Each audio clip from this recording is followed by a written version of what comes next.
ہر انسان کی کوشش ہوتی ہے، اس کی خواہش ہوتی ہے کہ اس کی اپنی ایک چھت ہو، ایک گھر ہو، لیکن پاکستان میں رہنے والے بیشتر لوگ ساری زندگی کرائے کے گھروں میں گزار دیتے ہیں۔ تنخواہ دار طبقے کے لیے گھر کی ملکیت ایک خواب ہی رہتی ہے۔ ایوریج آمدنی رکھنے والا شہری کروڑوں کا گھر یکمشت ادائیگی سے نہیں بنا سکتا، اور اس کے لیے آٹو لیزنگ جیسی ہاؤس فائنینسنگ درکار ہوتی ہے جو مارگیج فائنینسنگ کے ذریعے ممکن ہو۔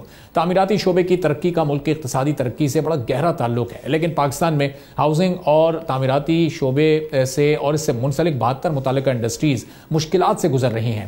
اس موجودہ حکومت کی اولین ترجیح کم لاگت ہاؤسنگ منصوبوں سے گھروں کے حصول میں آسانی پیدا کرنا ہے۔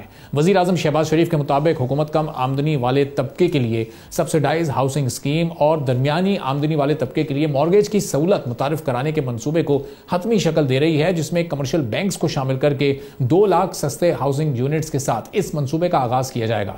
حکومت ابتدائی طور پر 50% سبسڈی کے ساتھ عوامی شعبے میں ہاؤسنگ اسکیم کی تعمیر کے بعد تقریباً 2 لاکھ سستے 3 سے 5 مرلہ رہائشی یونٹس فراہم کرے گی، اور اسے بتدریج توسیع دی جائے گی۔